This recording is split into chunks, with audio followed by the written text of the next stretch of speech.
Southern Nevada is abuzz tonight with stories about the crash of an unknown object and the alleged sighting of strange creatures in the backyard of a Northwest Valley home. So it was last night that 8 News Now investigator David Charnes reported about how Metro Police responded back on May 1st after receiving a strange call from a very frightened family.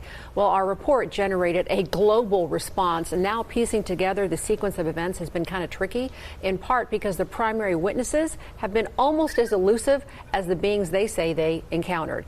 Chief Investigator George Knapp is as perplexed as the rest of us. George. As you know, this is not our first UFO rodeo. We first heard about the incident in early May via the Metro Police grapevine. The incident has a lot in common with other bizarre cases from around the world: an alleged crash, strange beings, and bits and pieces that don't make sense. But the police took this seriously, and so do we. Just before midnight on April 30th, skywatchers across several western states saw a bright fireball streak through the heavens. A police officer working in the Northwest Valley caught a glimpse of the colorful object on his body cam. At nearly the same time, a Ring camera in the area recorded a strange noise and what sounds like a crash.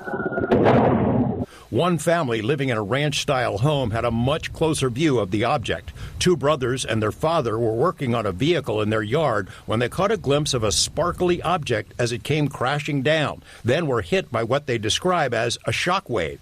One of the witnesses, a young man named Angel, has stated when the brothers looked into the yard where the object landed, that spot was obscured and blurry, as if by unknown form of camouflage. What they saw next prompted a frantic call to 911. So there's two people or two subjects that are in your backyard? Correct, and they're very large. They're like 8 foot, 9 feet, 10 foot. I don't know. They look like aliens to us. Big eyes. They have big eyes, like I can't explain it, and big mouth. They're shiny eyes, and they're not human. They're 100% they're not human. And I can't find a seconder usually when I propose this, but I don't care. I don't need a seconder. My own opinion is enough for me, and I claim the right to have it defended against any consensus, any majority, anywhere, any place, any time.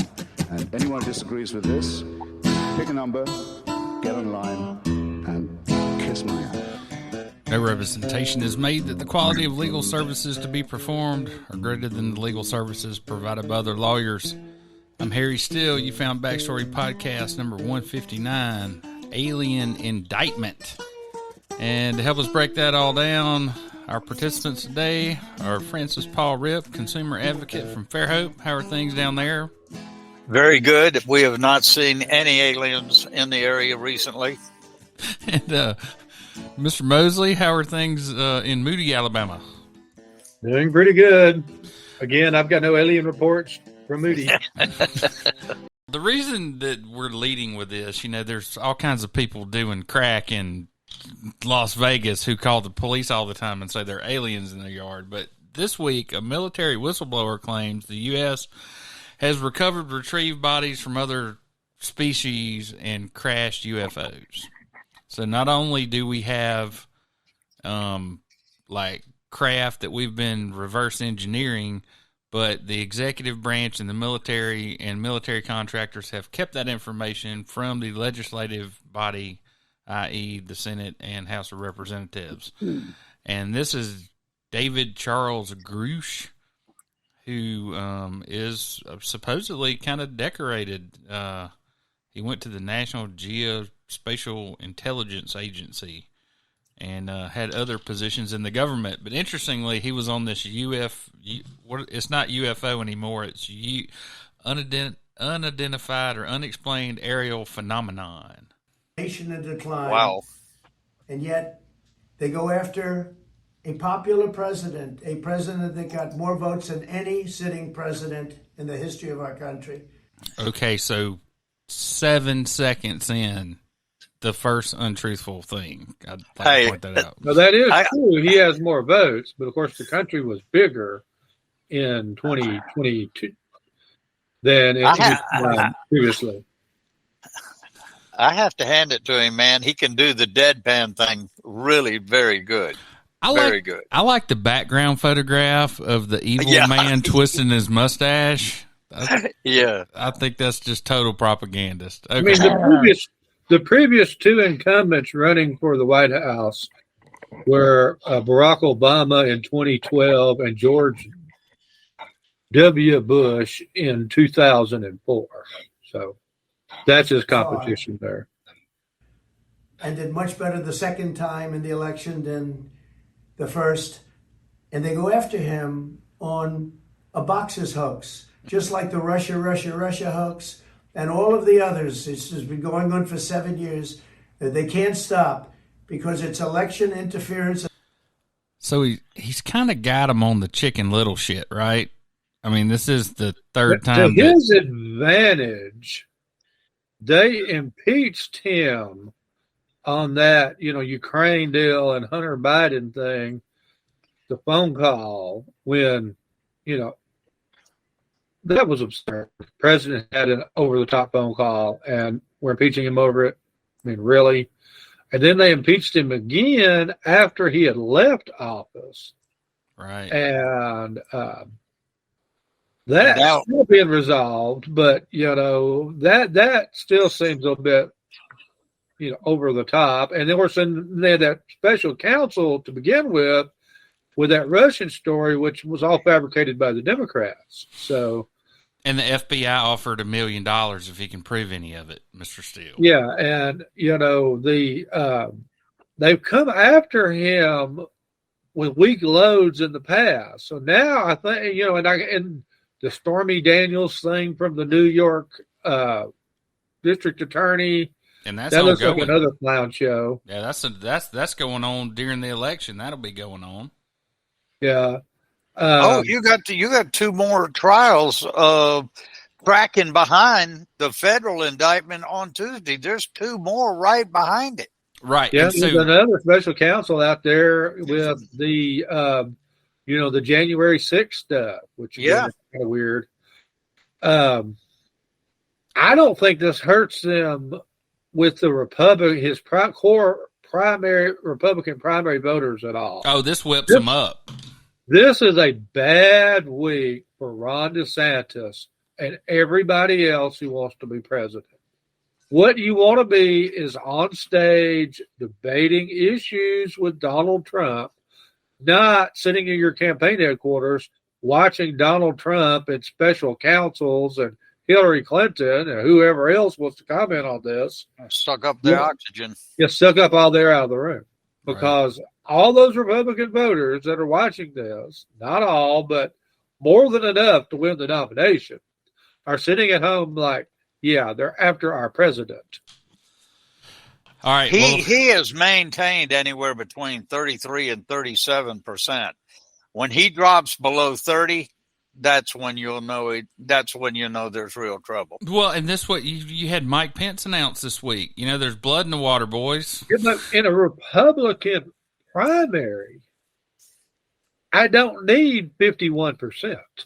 Because he's not going to go up head to head with like Ron DeSantis. I mean, the Republicans that would like to see someone other than Trump get that nomination, every time another figure, whether it's a little Indian guy or Pence or Asa Hutchinson or Nikki Haley get in this race,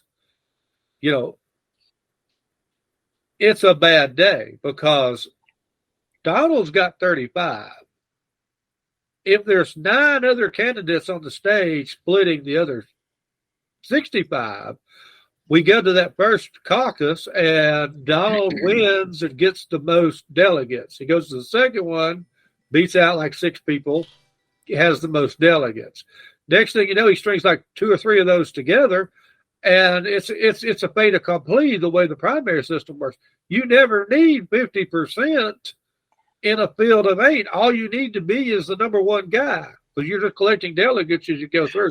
Maybe somebody rises and surprises them in Texas or someplace, but it's going to be very interesting. With this wide a field, it's very difficult for one of the other challengers to go to that convention with more delegates than Donald Trump will. All right. Well, let's get, yes, but I do think that these indictments coming, like railroad cars, are going to take a toll down. He's not going to. I mean, he's going to lose a little bit each time one of these indictments drops. You're going to have a certain amount of people say, "Well, wait a minute now." I don't know whether I can go down this road. Okay. Well, not the 35% that are never going to turn on him. Yeah, well, that's what I'm saying. Once it drops below 30, then you'll know. I don't believe it ever will. I don't either. I think the people that are in his camp are in his camp, and it doesn't matter what logical Republicans like myself have to say about him. It does appear that way, that's for sure, since they've matter. tolerated what they have. We're going to find out. But, I mean, he had 4 years in the White House. And there were scandals coming out before he even got elected in 2016. Yeah. And, he held his support all the way through. I mean, the only reason Joe Biden wins that deal in 2020 is he had a whole lot more votes than Hillary Clinton had 4 years previously, because Democrats dug up people that normally don't participate in presidential elections. I mean, Trump had more votes than he had in 2016, too. It was never Trump losing support. It was Trump was such a boogeyman that it united so many different people against him that, venerable old Joe Biden has more votes than anybody's ever gotten in a presidential election wherever. And that's really pathetic. That says a lot about our times. I mean, in American history, the number 2 vote getters are Joe Biden, number 1, Donald Trump, number 2. There's never been that many voters participating in the American election as there were, in 2020. Part of that's because the population's never been greater either, but. All right, well, let's get through this and see what all he's got, his indictment of the system that's trampling on his rights. At the highest level. There's never been anything like what's happened. I'm an innocent man. I'm an innocent person. They had the Mueller hoax, the Mueller report, and that came out. No collusion after 2.5 years. That was set up by Hillary Clinton and Democrats.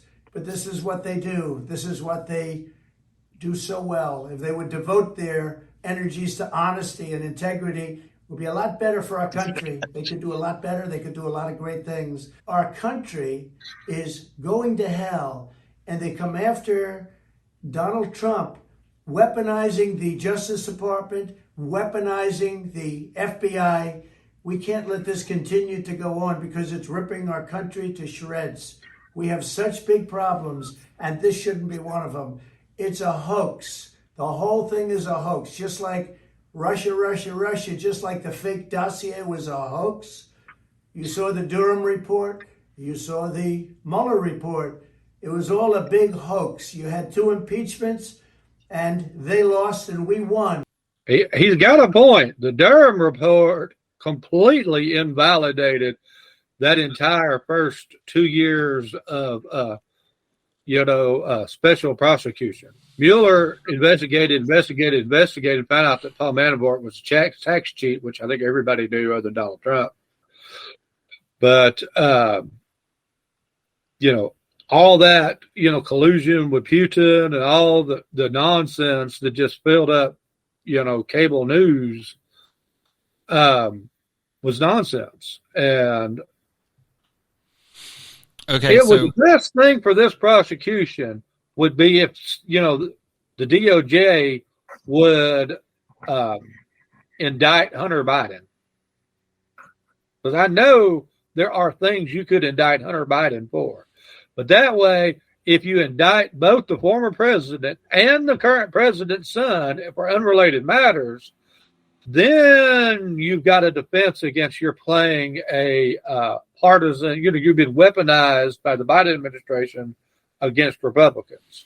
Okay, so this little tweet here, history books are going to have a field day with the fact that the guy who spent the entire 2016 election accusing his opponent of mishandling classified information becomes the first former president to be indicted for exactly that. And, of course, this person says, which she didn't, And my contention is everything that she did, she absolutely should have been indicted for.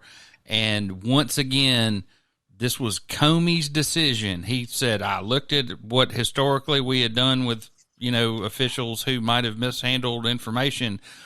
And we're going to get to, I guess the day before the indictments came out, have y'all seen this, the Wolf campaign ad that I don't want to watch it, but that was something that came out. So then there's the Trump criminal indictment is unsealed in documents case. Like and 7 charges, I think. Yeah, yes, so this 37 indictments. This is Brandon's article. So Brandon, I'm going to let you talk to us a little bit about what's in the indictments, and Paul, maybe you'll start seeing a little bit of a shade of difference. It turns out that at least 2 of the documents that I'm aware of are related to national security, nuclear capabilities, weaknesses of the U.S. and their allies and NATO. Yeah, the documents that are in there that have been, whether it was mistakenly or intentionally sent to Mar-a-Lago, there are serious things that, our adversaries would like to know. What is our nuclear program? What are our vulnerabilities? What are our allies' vulnerabilities? What will our response be if someone attacks us or attacks one of our allies or a nation such as Taiwan or Ukraine that's not necessarily on the, the definite we will die for ally list, but what will the U.S. do? Because, we're bluffing in a lot of places. Hey, you mess with this country and you declare war on us. It's like, okay. Yeah, but we don't have the manpower, the material, or anything else to defend all 200-something countries. So, there are decisions that will have to be made. It's like during World War II, the poor Finns got attacked by the Russians, but we ended up as Russia's allies, so we never came to help out the Finns, even though they really got a bum deal there. In my administration, I'm going to enforce all laws concerning the protection of classified information. You gotta watch what you say. Yeah. No one will be above the law. Whoa. Yeah, that old Wayback Machine's gotten a lot of people in the rear end, Mr. President, and it just got you.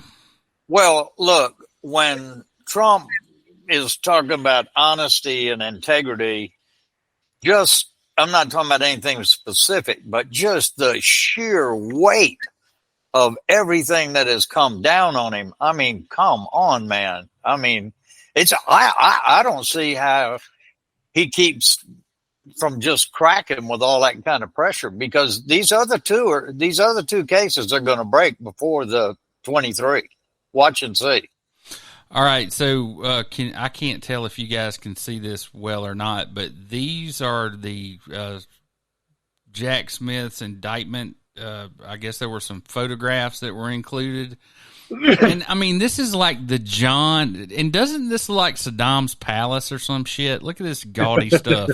So yeah, Mar-a-Lago. Gaudy. Saddam, I think, have the same interior decorator. But. Yeah, but this is like our national security secrets piled up down here, man. Yeah, but now it's not just classified documents. That's right. A bunch of other. Yeah, I mean, there are like newspaper clippings, letters, notes, pictures, whatever's happening in the 4 years. Someone is saying, "Hey, this is interesting," and throws it in the cardboard box. And that included, when you go through all that stack of cardboard boxes, certain reports that are classified. But the bulk of that material being shown, that's misleading. It's not classified. Most of that is stuff inside the popular press. I don't know why Trump has people that still do newspaper clippings instead of saving this on the cloud someplace. Of course, with the classified documents, you're glad they aren't on the cloud. Yeah, that'd be illegal, Hillary. Yeah, I mean, he's, it's almost behind the times. It's like you're actually collecting newspaper clippings. and Well, doing the day of the presidency. I think that probably it's not going to surprise me if, in this case, somebody comes up and says, well, yeah, I was at Mar-a-Lago and he was showing me the document and I read it. And I mean, now if somebody comes up and says something like that, now you got a real problem. Yeah. Now, if you can tie Trump with distributing classified documents, I mean, you're talking about you raised with a whole level of gain. Right. We just had a special counsel and 37 indictments, and that is not one of the charges he's been indicted for. Right. I know. Along with him is, a Trump aide, the person who's been taking all these newspaper clippings and filling up these boxes for 4 years. All right, well, let's listen to Jack Smith, special counsel. This is what the government has to say about it. Good afternoon.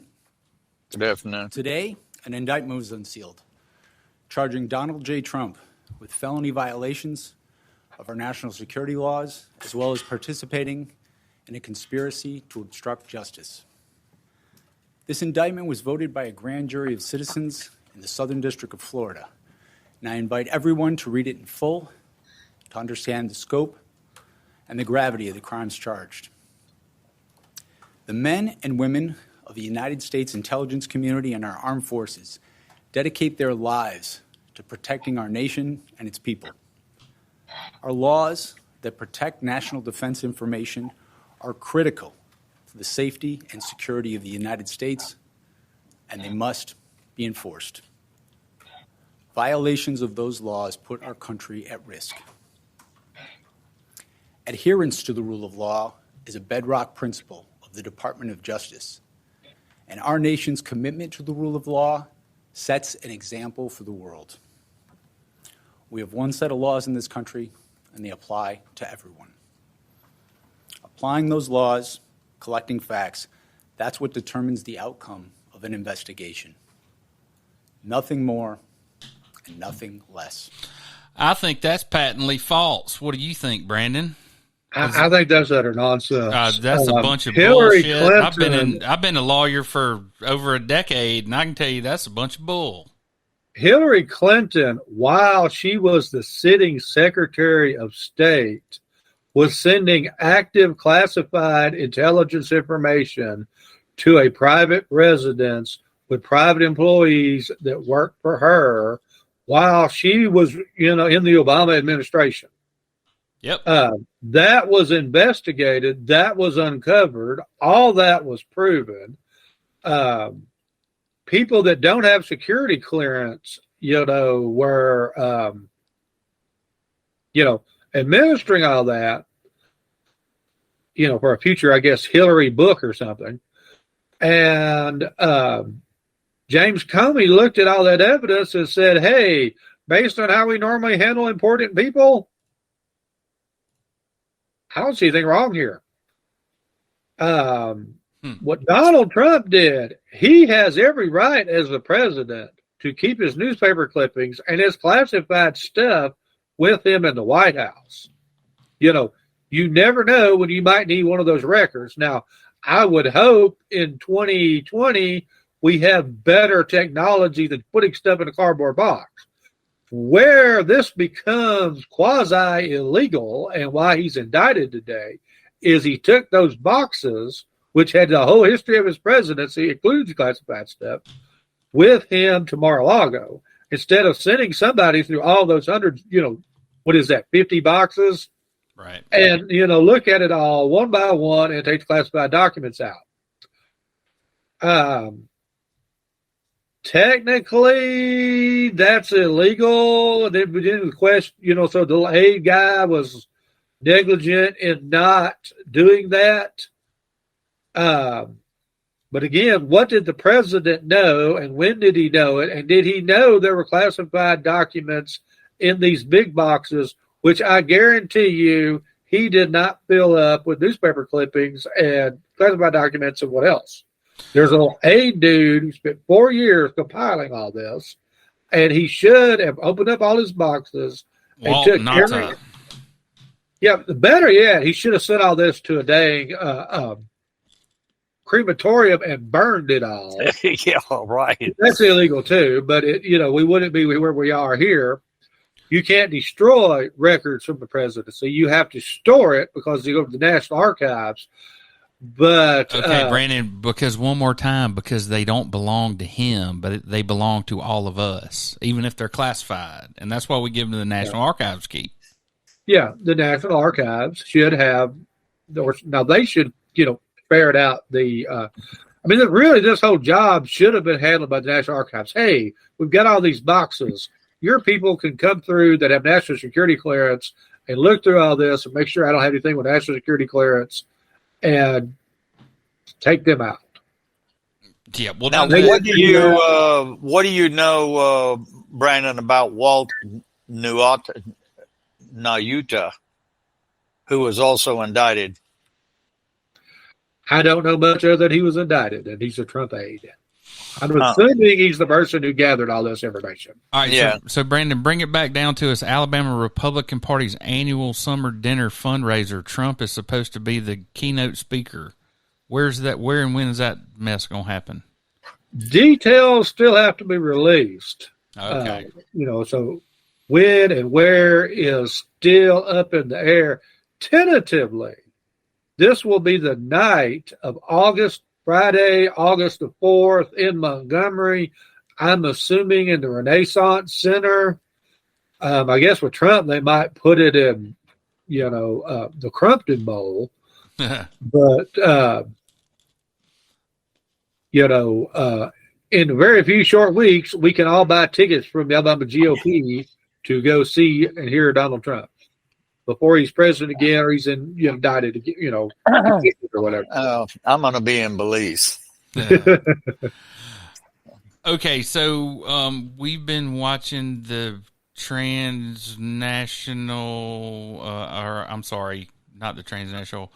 we've been watching the Homeland Security Committee, and this week they brought up something very interesting, something that I had not considered, and so I thought we would just listen to them real quickly. Give me 1 second to cue this up.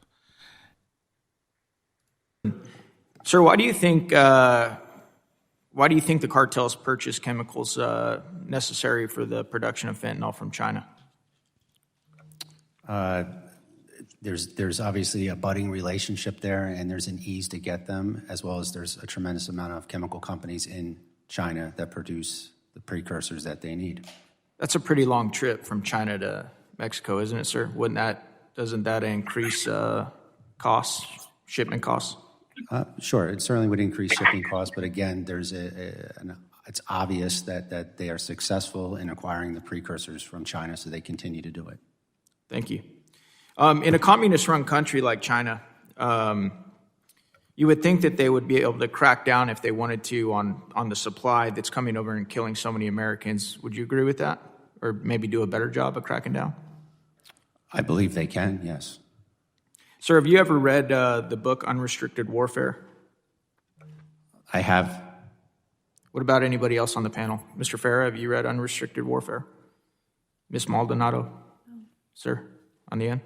It was written and published in 1999, authored by 2 PLA senior colonels, and it talks about China's plan to, dominate and take out the United States of America using economic warfare, cyber warfare, elite capture, corporate espionage, intellectual property theft, asymmetric warfare on almost every aspect of our social, economic, and political life. Basically, take out the United States of America without firing a shot if possible. Does that sound familiar to anybody on the panel? Does that sound like something you're seeing in the headlines, Mr. Urban? I mean, certainly they're finding ways to undermine various aspects of our country. In terms of my investigative efforts when I was with DEA, those investigative efforts took place outside of mainland China. Now, obviously, this is a Homeland Security Committee, and we're talking about border security. Reading that list and just knowing a little bit about the Chinese Communist Party, do you think it's feasible that they might use fentanyl and the ingredients for deadly drugs to kill our own citizens? Again, in terms of my investigative efforts, I did not tie it back to mainland China and the CCP there. In terms of the question itself, is it feasible? Yeah. I guess it is feasible. But you would acknowledge that ingredients are coming from China, right? Oh, I certainly, they are coming. Precursor chemicals are coming from China to Mexico. Thank you. Ms. Maldonado, you were talking about the cartels, how effective they are, how powerful they've become. And I think we can all acknowledge that. But I want to ask you a question. Do you think that that's what initiated this surge that we're seeing on the southern border? What do you think the cause of what we're seeing on the southern border? What do you think initiated that surge that we're seeing right now is? The surge of immigrants? Yeah.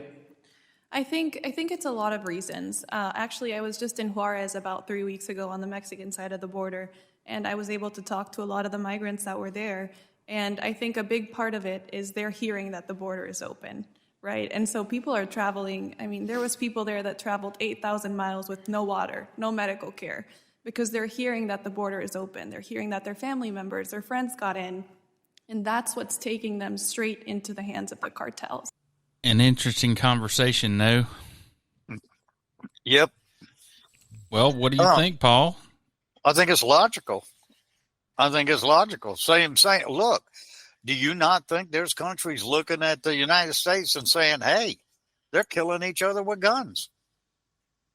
Well, actually, you could say that too, you know. Actually, seriously. Okay, so something else that we don't have time to watch all of it, but one of the things that came out in this, 800,000 firearms are trafficked from the United States into Mexico, and this lady who works for a nonprofit in Houston claims that when she was down there, the cartels control between 35 and 40% of the border on the Mexican side. Right. Right. So it's just the perfect storm. Yeah, and that's likely a low estimate. Just because they're wearing federales uniforms, it may be members of the federales, doesn't mean they're not under cartel control. Well, but I mean, when you listen to that and you think, well, okay, you know what means are you going to use as tactics against the United States? I don't think it's anything much more than logical that you would think about things like that. Drugs, economic issues. And, if I can kill 107,000 Americans a year without having to fire a shot, or declare war, or economic sanctions, or anything, with no consequences, and make money in the process. Oh yeah, if I'm in the PLA and some sort of dark ops office in Beijing. Oh yeah, I'm greenlighting that. But you have to realize there's the other side of the coin too. China doesn't want to cut its nose off to spite its face. So it has tremendous economic interest in the States. So, you got to sit there and think about that too. Why would they can't afford to cut that off. So it's a fine balance, and we both know, we all know that we spy on them and they spy on us. Yeah. And honestly, neither nation is in their best interest to blow the other one off of the face of the earth. Well, not today. Not today. Our economy is dependent on their stuff they make and their money, and their economy is dependent on stuff they buy, they sell to us, and then like the pork and the corn and the soybeans they buy from us. We're economically intertwined at a very high level. The issue is who is going to be the master and who's going to be the client state. Mm-hmm. That's what's not resolved yet. So have you ever watched anything from this congresswoman from Colorado, Paul? Do you know who she is? Yeah. Boebert. Well, she had kind of a bombshell that came out. Let's listen to this real quick. about what's going on in the Oversight and Accountability Committee, and it ain't good for the Bidens. I just viewed the unclassified FD 1023 record in a SCIF, proving that Joe Biden was involved in a $5 million bribery scheme to sell out the American people. Thanks a lot, big guy. This document memorialized the testimony of a trustworthy whistleblower who worked for the FBI for over a decade. This document corroborates the testimony of a foreign national who claimed to have bribed then Vice President Joe Biden.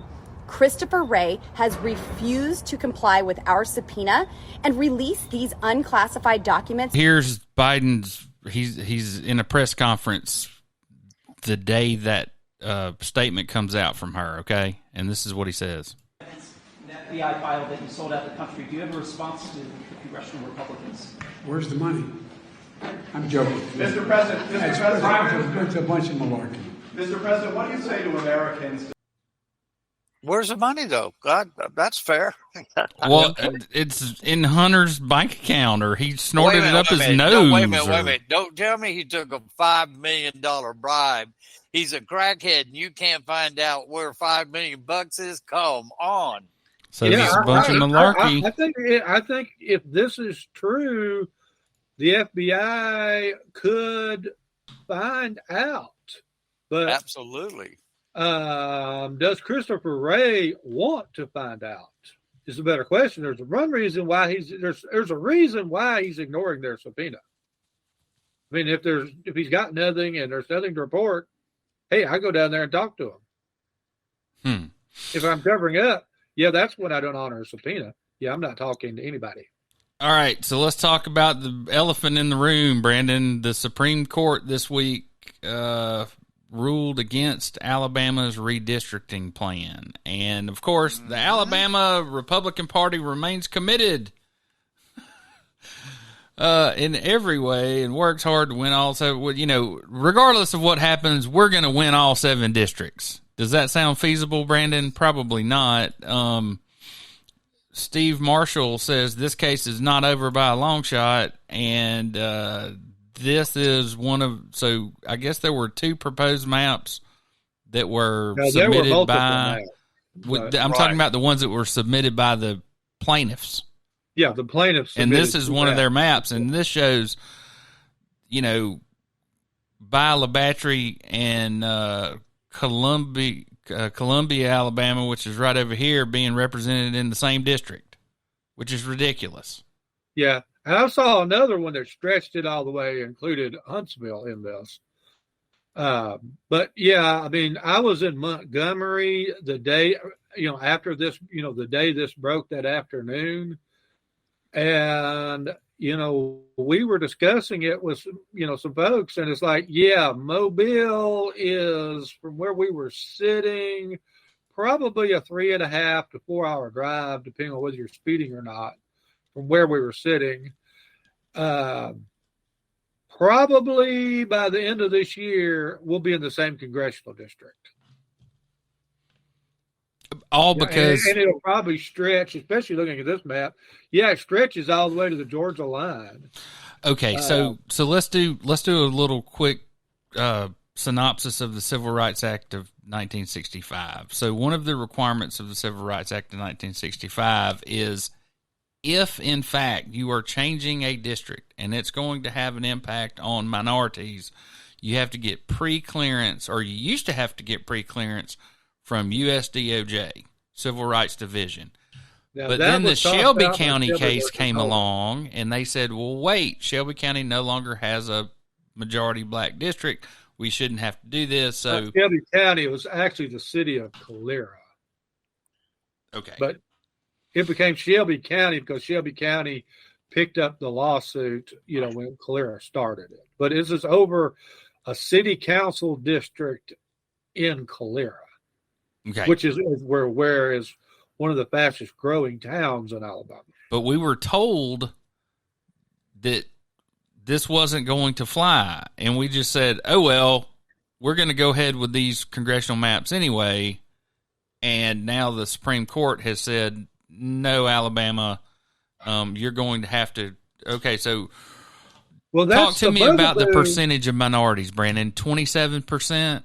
Yeah. But that's the bugaboo with Shelby versus Holder. Shelby versus Holder, the Supreme Court ruled that the preclearance section of the 1965 Voting Rights Act is archaic and doesn't need to exist. So that they wiped that out. So if we had done the 2021 redistricting under the old 1965 Voting Rights Act, as it was originally passed, we would have sent our map to D.C. The Justice Department, Civil Rights Division, would have looked at it and said, hey, this is good, or, hey, no, this is bad. We need you to change X, Y, Z, and send it back to us. When they got rid of preclearance, it meant, hey, okay, well, we get to write our own maps, and that's what the legislature did. But now where we used to have preclearance from the DOJ, we now have where the Supreme Court, of all people, is looking at maps and saying you have violated the parts of the Voting Rights Act of 1965 that we don't think are archaic. Right. Well, it's it was a big time gamble on this guy's part, and he lost. And the other thing, I don't know if you guys are aware of this or not, but all these plaintiffs' attorneys, they're all getting paid. Oh, the yeah. State of Alabama is having to pay them. I mean, if we had our lives to live over, we would have gone to law school and become a civil rights attorney focusing on redistricting in Alabama, because, every 4 years there's a major lawsuit. Yeah, and you collect millions of dollars because state has to pay whatever it is you bill. Maybe that's the future of my practice. Who knows? All right, so let's see. What do we got after that? So, yeah, but you're right. The amount of money that goes down the tube because of what is gerrymandering is taxpayer money. Is the map you just saw not gerrymandering? I mean, look at my map here. It's the definition of it. There are people in the city of Mobile who walk past each other on the street that are going to be in one congressional district instead of another congressional district because of the color of their skin. Which is what I thought we were trying to get away from. But and in Montgomery, if you look up here, which exists in the existing redistricting as well, I mean, you can literally be sitting in Montgomery and you cross that river into Prattville and Elmore County. Now you're in another congressional district. And, it's like Montgomery right now under the current redistricting that just got tossed out. They are represented by Barry Moore, who lives like 2.5 hours away in Enterprise, and by Terry Sewell, who lives about 1 hour and 45 minutes away in Hoover. And before this last round of redistricting, if you go back to what we had in 2020, they're also split up, and Mike Rogers, who lived 3 hours away in Sacs, Alabama, Calhoun County, also represented them. I would argue that if we really cared about having proper representation, all of Montgomery County and probably Elmore and Autauga and Macon, you might have to grab Lowndes, should be a congressional district. Those people are one metro area, and it's a region. It's like Jefferson County, is divided up between Terry Sewell, who also represents Montgomery, and Gary Palmer, who also represents like rural Alabama, instead of, Jefferson, which is our largest county, all being in the 6th district, and then having like the northern half of Shelby County as one Birmingham metro area. And I would argue that Mobile and Baldwin and maybe a county or two on top of them should be another congressional district, as well as North Alabama, where the 5th is now. And the rest of rural Alabama, whether it's black people in the Black Belt or white people in West Alabama, or white people in East Alabama. That should be two agrarian districts. They're vast, they're sparsely populated, their main industries are trees. They have similar legislative interests. Agriculture, and, you'd have two guys that was their focus. But no, because of our, well-documented racial animosities and the fact that, we vote, on racial lines, and the courts, want to encourage that for whatever crazy reason, we're going to end up where, it's like what? Look down here. I mean, so in this map, if this is used, then Birmingham is going to be in a district with people in rural Sumter County, and it goes all the way down to like Washington County. Right. And so people in Grove Hill are going to have to drive to downtown Birmingham to see their state rep. It's going to take them 4 hours to get there. It makes you wonder, you probably never get the answer, but it makes you wonder, who is the one that drew this? How did they get to this point of drawing it? It's racial calculus, man. It's the only way I know, to draw but I'm it. talking about who had the pen in their hand. That's what I'm saying. Well, I mean, the one that just got tossed, that would have been Chris Pringle and Jim McClendon, who did not run for re-election. Yeah, and Chris Pringle's the one who gave us Chris Elliott's district, remember? So he could move from Daphne to Josephine and be in the same district, and then put... The two of them basically took Vivian our Figures over here. last pre-clearance congressional deal when they first sued us and said we had to have a minority district. And so, Richard Shelby's rural 7th district had to go into the middle of Birmingham and grab Birmingham and Bessemer, as many black people as they could find, in order to turn that into a minority district. So Paul, this is radical Reconstruction continued. Racial calculus. It doesn't matter what we want to do. The federal government is going to tell us what our congressional maps are going to look like from now until the end of time. And, I wish uber political. I really wish the 3-judge panel in the 11th Circuit will just take a map, whether it's this one or the other one they have, or make one themselves and just give it to us. Because what's going to happen if they send it back to us is we're going to have a special session. Pringle, of course, Steve Livingston now represents the Senate on redistricting, are going to spend all summer preparing a new map. We're going to have a special session. We're going to approve that map. And then the same civil rights, lawyers who made millions of dollars having this thrown out will then challenge the next map.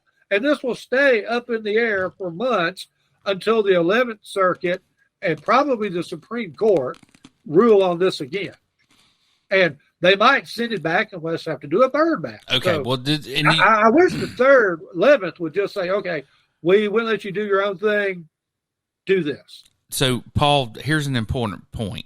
Because of the separations of power, the court can't come in and say, here's your map. The legislature is charged with redistricting the maps, right, okay? Right. So all they can do is say, you must meet this criteria, and they refuse to do it. And now it's going to cost us millions. Think about what it costs to hold a special session. This is going to cost millions and millions of dollars on top of the millions that they pay the plaintiffs' attorneys. And how many times have they been told not to do this and gerrymandering and da-da-da? I mean, we just live up to our reputation. They have to gerrymander to meet the requirement. This is the ridiculous thing about the Civil Rights Act of 1965. They have to gerrymander racially to meet the requirement. How is this not illegal in gerrymandering? Jesus. Anyway, I'm a pretty smart guy, and it hurts my head to think about this. Okay, so actually, I talked about this with Senator McClendon, and what happened was the 11th tossed it and said, "You now need to send us a map that you prepare and we will consider it because we're not going to let you do your 2021 map. Alabama and our attorney general, in their wisdom, said, heck with you, 11th. We're going to go to the Supreme Court and have this overturned. And so we did not submit a new map to the 11th. And the 11th threatened us when they wrote that original deal is that they would do a map themselves. So we think we get to draw the districting map. But under the court order, we actually passed the deadline for submitting one to the 11th. So the 11th is free under their order. It's, they were now declared right by the Supreme Court to issue a map. Now, I guess we will sue and we will go back to the Supreme Court. And just piss money away. And millions. Yeah, I mean, there are civil rights attorney guys who are just collecting money for their grandchildren because this is what they do. And the more the state wants to fight us, they're fine. They'll just go back to court and just keep drawing checks. And that's kind of the way with municipal governments around here, too. They're not scared of lawsuits. They're not paying for them themselves. Just let them go. Yeah. All right, Brandon, you read an article this week that on Thursday, Governor Kay Ivey signed legislation to prevent criminals facing serious pending charges to get out on parole. So this is where I guess somebody was eligible for parole, but they had been charged with another crime and they were let out and they killed somebody else. So this is one of those loophole closures. I don't know. It seems to me like you should, if you're going to be held in prison, you should have to have been convicted.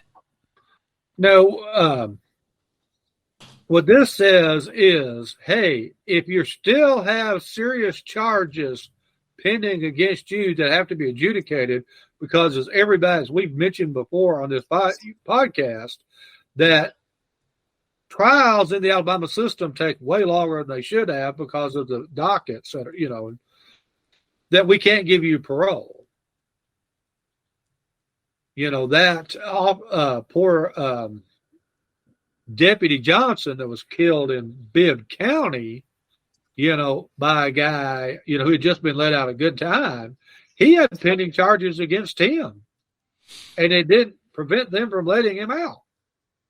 Well, it sounds like this might be the one criminal justice measure that I approve of in this legislative session. So, Paul, you ever seen Jimmy Kimmel Live? Every night he says, "Oh, sorry, Matt Damon. We'd like to apologize to Matt Damon. We didn't have time to get close to you." And it's just a gaffe between two friends. Right. Anyway, so that's what the Alabama legislature does every year when they don't want to pass something or something needs to be pocket vetoed or killed.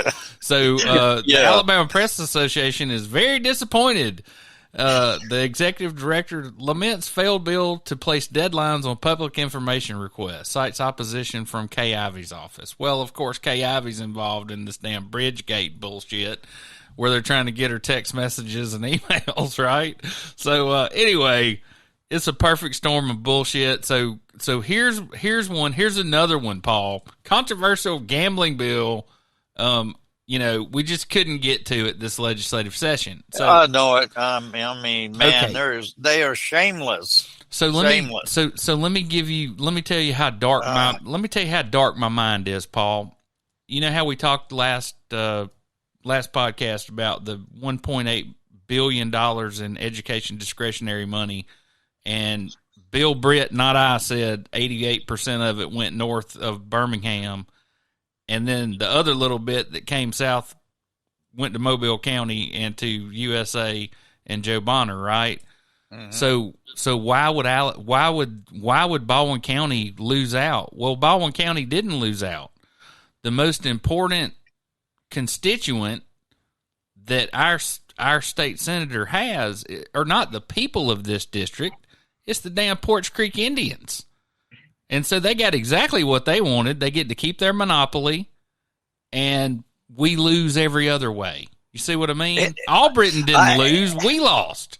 It is remarkable to me that the way you explained it, that's what's going on. I mean, just look at just everyday American competition. You got a monopoly up there, man. The Indians they're fat, baby. I mean, as long as they can hold on to it, and as long as the legislature keep arguing with each other and leave it in limbo, the Indians are cashing in. Where they got what, 2 clubs in the Caribbean now? Oh, the hell! They bought one in Atlantic City. I think they own like 5 or 6 different gaming enterprises now. Not just Alabama. And one of the things that we haven't talked a whole lot about, we're going to get to here in a little while, is sports betting and NIL. So I just like to keep y'all up on the Natalie Holloway, Jordan Vandersloot. He's actually been booked into Hoover City Jail, is what I've read since this podcast came up. But so he's been extradited from Peru to Alabama to face extortion charges because apparently Ms. Twitty or Holloway or whatever her name is now sent him $40,000 to bribe him to tell him where her remains could be found, and he took the money and never told him. So it's a bribery. Well, I think it is absolutely incredible that they got him extradited from Peru to Alabama to face this charge. I mean, whoever put this together, they're good, because just think about it. He's over there on a murder. I forget charge. how much more murder charge, but I don't know how many more years he's got there. But the Yeah, fact Peru has. I don't want to be in a Peruvian prison. Don't even think about that. But they don't have long sentences. So his sentence in Peru is about out. I mean, even though it was capital murder of a innocent girl, but I wouldn't want to be Peru. You would rather. Well, I don't know. You want to go to Peruvian prison, but as far as your life is concerned, yeah, you would rather be sentenced in Peru for a serious crime than in the United States, or especially Alabama, because Alabama will lock you up for that or not kill you. While Peru, like, well, you murdered a girl. Okay. It's a $5 fine. You can mail it in, and spend 10 years or whatever. Yeah, but the girl that he moved is from a pretty prominent family, so once he gets out, it better be daylight. Yeah, that's how you handle it in Peru. Once you get out of prison, somebody kills you. You're right. Exactly. Okay, more extortion news, Paul. The legislature approved distressed Birmingham Southern College bailout after amendment from governor's office. Whoa! So, Birmingham Southern, a private school with a 1 to 12 student ratio that can't figure out why they're going tits up and losing all this money because they're in the worst goddamn neighborhood in Birmingham. Well, it was not the worst neighborhood when they started, Harry. When they started, it was a very, very, very nice upscale. And then all the whites moved out because some of the blacks moved in. And then there was a serious murder case there where a girl was kidnapped and killed. But I'm probably one of the very very many few white people living in that section of town outside of the campus in really our lifetimes. Right. I mean, when I went to school there, it was it was mostly white. And that was went downhill really quick. Yeah. Yeah. Well, that whole part of town took a radical shift of people moving around after segregation and all of that. But I'm probably one of the very few people that went to Birmingham Southern and never paid a dime. Well, Jabba Wagner also went there, and he is the chairman of the Rules Committee. Of course, he's been in the legislature or working for the governor since 1966, and he wouldn't let it go. And since he controls the flow of bills and has leverage over everybody in there, they pushed this thing through. How much did they pick up? How much was it? Do you know? That's not direct subsidy like Jabba had originally asked for. It's a loan that the state of Alabama can give a distressed institution. So the Treasury Department, the poor treasurer, is probably going to have to sign off on this as well as the finance director. But I believe it's going to be like $30 million. Yeah. The terms of the loan could be less, could be more when they actually do the loan. That will forgive 5 years from now. Yeah, Trust me, they'll never pay this money back. I mean, our best case scenario is that Birmingham Southern pays us some minimal payments over the course of the next 40 years. The worst case scenario is it closes and our money is just we're behind the other creditors. Well, Brandon, your homework tonight is to find out who the lobbyist is for Birmingham Southern College, because I want to be in their business. Oh no, they got some stroke down for real. Okay, they've got real clout. So really, no kidding. So on Judson College wishes they had the clout that Birmingham Southern had, because they just let Judson die, the women's college in West Alabama. So the Ethics Commission met this week. Oh, and yeah, there were so listen, there were 2 cases from Baldwin County that were referred to the DA for prosecution. One in Loxley, one in Loxley, and one in Foley. They're just one count of the violation of the ethics, whatever. Nothing. None of the elected officials. These were all like worker ants. But the interesting one, and Brandon, maybe you can tell us more about this. The Ethics Commission refers Green Track CEO's case to the DA. Do you know this Luther Wynn fella? Yeah, Luther. All our little, we bemoan the Indians, but these other outlaw gambling deals, are controlled by certain people. The McGregors control the Birmingham Racecourse and Victoryland, and Green Track is controlled by the Wynn family. When it was started, it was Paul Bryant Jr. Mm-hmm. And of course, that was the only gambling in the state then. And Paul made a bunch of money, but they got to where whatever was happening out there, dogs were dying left and right. And of course, Paul wanted to be on the Alabama Board of Trustees and eventually move into banking. And so he needed to get out of it. So he gave it off to Nat Wynn, and Nat Wynn has run it as his personal, not tax-paying fiefdom for the decades since. I think the legislature hears things. I think this is why after the Senate, the Senate just let that Singleton's bill, where we're going to let Green Track have a monopoly on electronic gambling in the state. Like, why? That bill failed because the House wouldn't even let it come into committee. Because I kind of think somebody in the House got tipped off. Yeah, the very people y'all are about to give exclusive deal to, who's already, owes millions of dollars, in back taxes, or they've paid taxes for decades. They're about to get reamed by the Ethics Commission. So people said, yeah, hey, this looks corrupt. Let's stay away from it. We don't get our fingers stinged in it like but when I see this, I have to think to myself, the Ethics Commission is referring the Green Track case to the district attorney. However, the Ethics Commission director is facing all these lawsuits from the Attorney General. I mean, how do you wrap your head around that? Well, he still has to do his job while he's at the Ethics Commission. Someone brought this complaint. They investigated this complaint. And to the best of their knowledge, and the Ethics Commission, it takes a lot for the Ethics Commission to see anything wrongdoing. They forwarded it to their guys, and their guys met on Wednesday and said, yeah, this is ethics violation. This is felony ethics violations. No, wait a minute. Which one are you talking about? The complaint against Mr. Wynn, who is the... Oh, yeah. Okay. Yeah. Okay. So recently when they reopened, they claim it's under new ownership. I don't quite understand who that is, but I'm skeptical.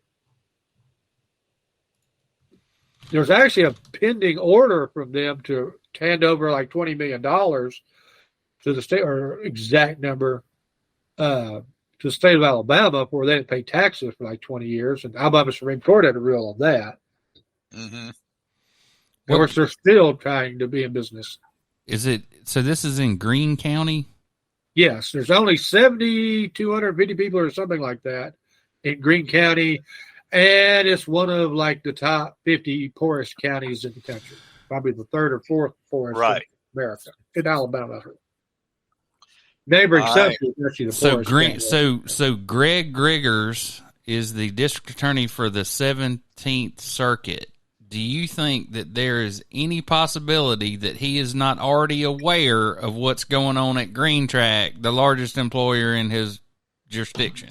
Probably not. Well, now maybe not his jurisdiction, but in Greene County. That's like a 3 or 4 county circuit. Yeah, that's true. Because he's way over in Demopolis. So yeah, he's down in Marengo. I don't think they're bigger than anything in Marengo. Yeah, at Gregor's, he's a white Democrat. If Nat Wynn and the gambling powers decided that Gregor's needed to go in a future Democrat primary, he'd be gone. Right. So Gregor's doesn't take action against Greene County and Green Track because it'll be a world of hurt for him. Really, the Attorney General needs to step in and take on this case. Except he's, why else would he let this stuff go on? He's the chief law enforcement officer and done nothing about all of it. All right, so let's switch gears. I keep waiting for all this to close, and it doesn't happen. So it's finally happening, Paul. Yep. The summer offensive has kicked off. The counteroffensive blew the dam against Russia. Yeah, so I still am not sure that the Russians blew the dam up. Russians absolutely blew the dam up. You can't blow that dam up from outside. You got to blow it from the inside, and they've been in possession of it the whole time. It's Russian-occupied territory. So why do they want a flood on their hands when they're fighting the Ukrainians? Because the Ukrainians are kicking their ass, and they lost 200. Yeah. Listen, think about this. 200,000 men, 200,000 Russians. My God, look how long we were in Vietnam. And we were at what, 55, 58,000? Oh, and we're at 200,000. With the possible exception of the Iran-Iraq war, the world has not seen this kind of fighting since really like the Chinese Revolution and World War II. This is meat grinder stuff where they're no kidding. The Bakhmut battle lasted 6 months? Yeah. And there's nothing left when they leave. Yeah. Bakhmut is shot all the heck. I hear the crow population's exploding there. Yeah. So, another thing from the Supreme Court this week. So, how we talked about fair use and parity? Well, they're paring this down. So, you see this, Paul? Yep. This is bad spaniels, number 2 cleaner, in case your dog craps on your Tennessee carpet. And the Supreme Court said, no, this is a copyright infringement on the Jack Daniels brand, and you can't sell poop. Oh, when I lived in Belize, they used to have cigarettes that were called Winston. And they have, it would just be one letter off, and the brand would be the same and everything, and they would come up with another product, and it would just be completely plagiarized. But, of course, you're in Belize, so nothing happened. Yeah, what's happening now in college football, we've always had situations where boosters got, top recruits got like a Dodge Charger and walking around money. We all understood that's how it worked. The NCAA, gave people sanctions for giving like a cheeseburger out. But, reality, the boosters were able to, with corrupt coaches, there was sort of a balance in the system. No, it's not completely balanced. And obviously, Auburn and Alabama have deeper boosters than UAB has. So, Auburn have to get better recruits, and recruits that go there live a little bit fancier lifestyles. But in the most idiotic thing ever, the NCAA, because, they had been,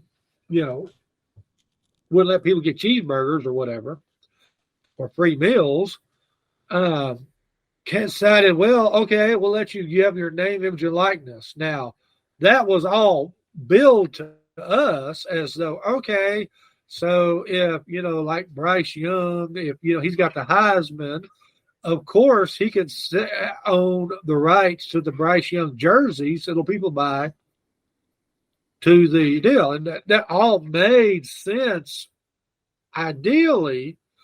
But what NIL really has come down to is not the athlete marketing his name, image, and likeness. It's rich boosters going in and funding these collectives. Like Auburn has one, Alabama has one, UAB has one. Everybody that wants to continue to play in the game, has got an NIL that's raising money. And they're partnered with Nike and Russell and Coke and Pepsi. They're reaching out to corporations. It's like Bryce Young was doing Tostitos commercials last year while he was playing for Alabama. The problem, and Nick Saban called out Texas and California for it, there's more oil money in Texas. I know Texas football has been rather underwhelming for a long period of time, but in theory, there's more money in Texas. I mean, a coach in Texas who's as good as Nick Saban is going to beat crap out of Nick Saban at Alabama, because now what we're doing is we're just buying players. So, Brandon, are you telling me Alabama's stranglehold on recruitment is over with? That's what you're telling me. That's what Nick Saban told us, and Auburn's upset about it because we were already losing out to Georgia and Alabama. So now the powers that be look like it's going to be USC and like Texas and Texas A&M. Now, interesting are now both coming into the SEC. And now we want, the NFL is professional, but they understand how professional works. It's like, hey, all the money goes to all the teams, and the Cincinnati Bengals and the Dallas Cowboys both have the same salary cap and salary minimum. And if one of them sucks, they get the number one pick next year to keep things fair. Yeah, and so there's no Jerry Jones bidding against Mike Brown over, who gets the quarterback. In college football, there's no regs. It's completely wide open now. So if Alabama does like they did last year and had a whole lot better season than Texas A&M, and, the Texas Jimbo Fisher goes back to his people and say, hey, I need more money, and they're able to write that check, then, a recruit who would have gone to Auburn or Alabama, back in the day we got a Dodge Charger, and $2,000 walking around money, and somebody find their daddy a job. Now we're talking like $2 million checks. The good old days. Yeah, the good old days, you got a car, $2,000. Your mama got a job at the bank. Daddy got a job someplace. Now you get $2 million, $3 million checks. Hey, Brandon, I have a odd observation I'd like to run through with you. So do you think they lost Nick Saban's clothes, the airline, and he borrowed a jacket from one of the Red Hat ladies? It doesn't fit him very well, and it's a very unusual color. Anyway. Yeah, that doesn't look like crimson. I'm not sure what happened at the cleaners. I don't know. It looks like he borrowed it from almost purple. Barry Manilow. Yes, I know, like a Barry Manilow outfit. But okay, so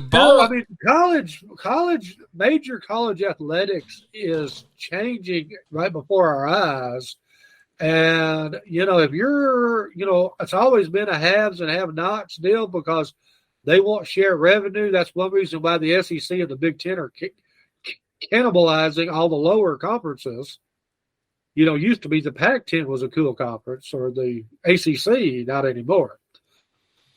Yeah, and with all these new teams joining the SEC, they're talking about doing schedules where they protect rivalry games from the round robins. Of Auburn and Georgia will play each other every year. Alabama Yeah, and Auburn will get to each play other. Georgia and Alabama, and then it'll be however many teams will be in the conference when this all settles, 20 or 30. We'll just rotate around because the divisions went away, or they will go away in 2024. So there'll be no whoever wins the SEC West will be the last SEC West champion ever. Interesting. All right, so Baldwin County EMA Director Zach Hood sent his resignation to the Baldwin County Commission on Monday night. The body voted to accept his resignation on Tuesday. This is very, and he's 38 years old and wants to spend more time with his family or whatever the story was. This is something we need to get to the bottom to, Brendan, because I don't think we've heard it all just yet. And this is at the threshold of hurricane season. There's a Coleman,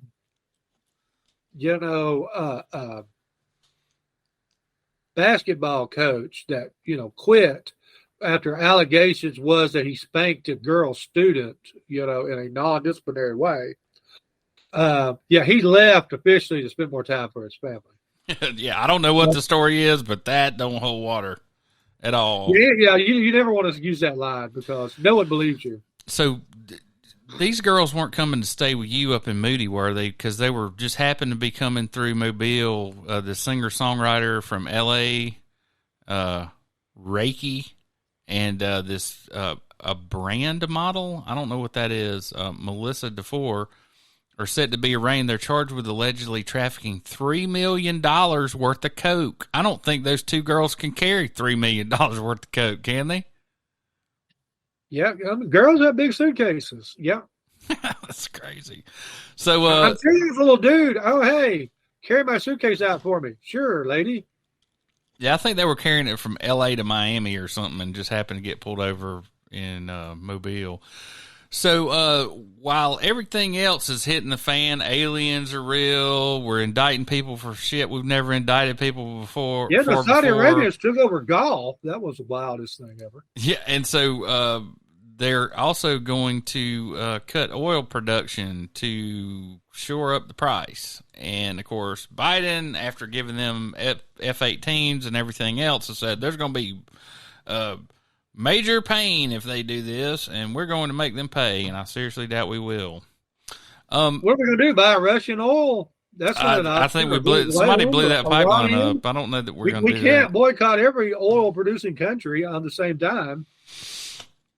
Okay, so Mark Zuckerberg and Facebook and, Microsoft's guilty of it, a lot of the other big corporations, whenever there's something that, Instagram comes along. So what's Facebook do? They go, oh, we're losing market share. Well, hell, we'll just buy them out, right?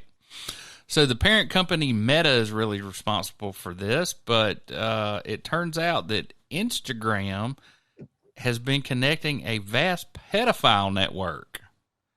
And like Brandon, how does this stuff go on? I thought we had like the Center for Exploited and Missing Children and all these NGOs working on this, along with the FBI and everybody else in the world.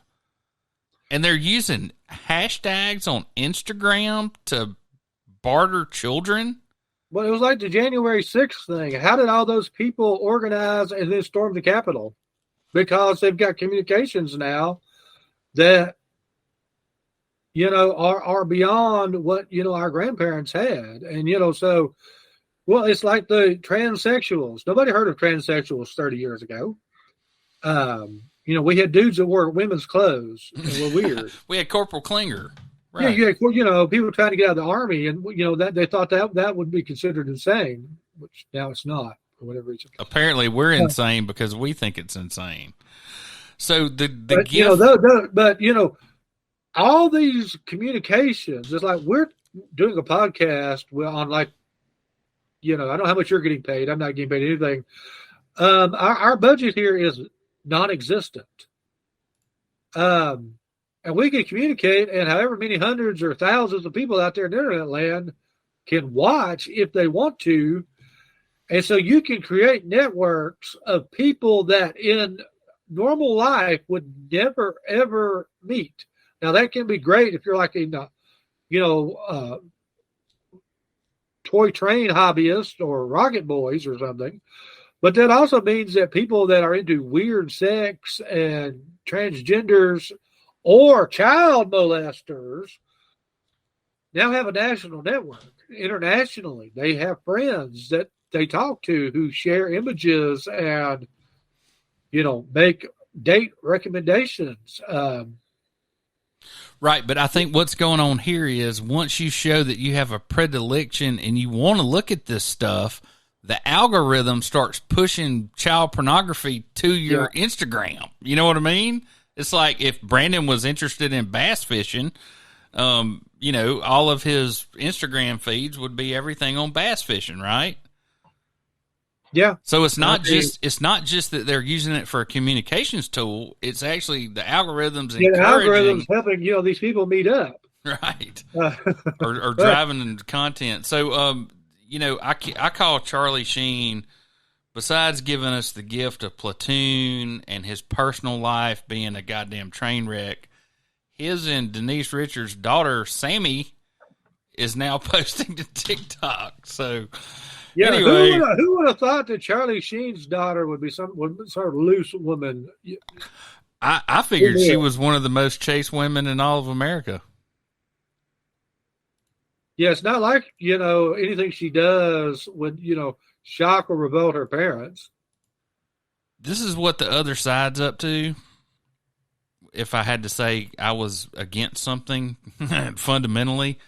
And this is California Governor Gavin Newsom. He's also a presidential candidate, isn't he? Well, he's not if Biden runs again. But, if, God forbid, our president falls on a stage again and this time doesn't get up. hits his head, falls through a glass coffee table and it cuts his throat. Yeah, if something really bad happens, I really think Gavin is in the Democrats' bullpen. I don't think they've got the guts to run Kamala Harris as the presidential candidate. All right. Well, I want y'all to listen to this. Really, if I was Biden or whoever is handling Biden, I would replace Kamala with Gavin.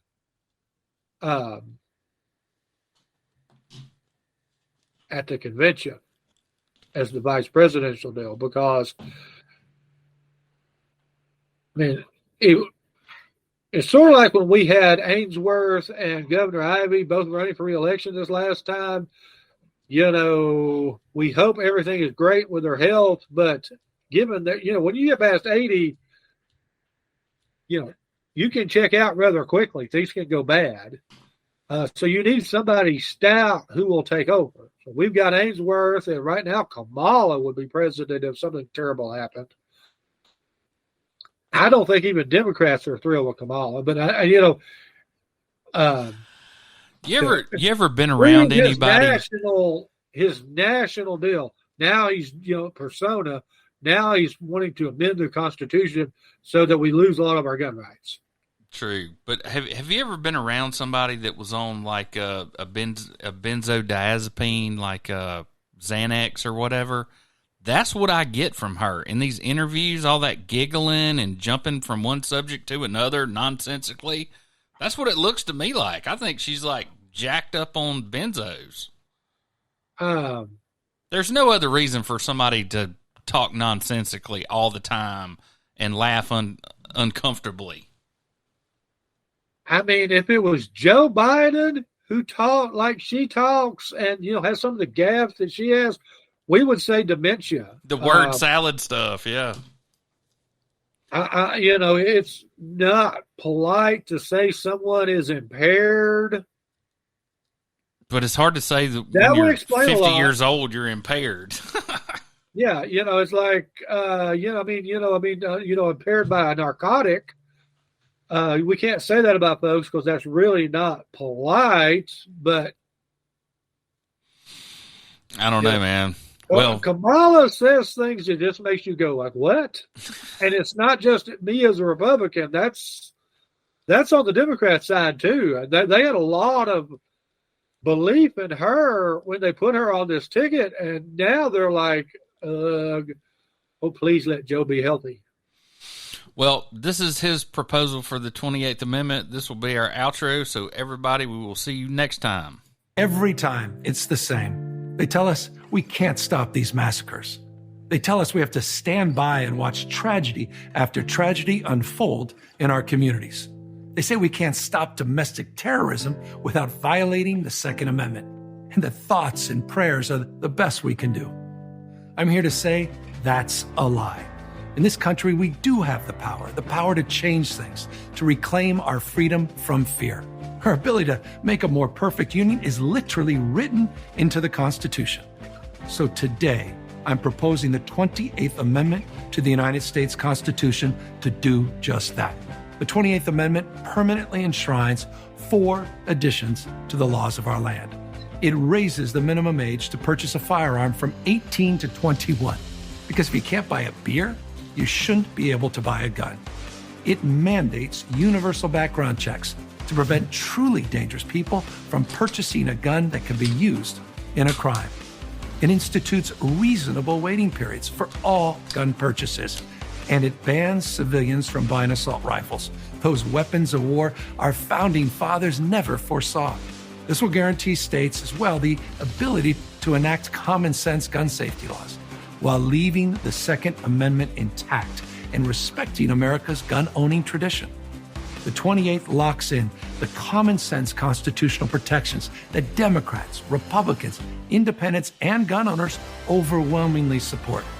And it ensures NRA-owned politicians can never strip those protections away. This fight won't be easy, and it certainly won't be fast. Convening a constitutional convention requires 2/3 of the states to call for this. California will be the first. But that's just the beginning. Join us. Convention to write a new constitution? It's the same reason we have the Constitution of 1901 that they amended in 2022, because nobody trusts anyone. Going to campaignfordemocracy.com and signing the petition. To protect our communities and protect our freedom, support the 28th.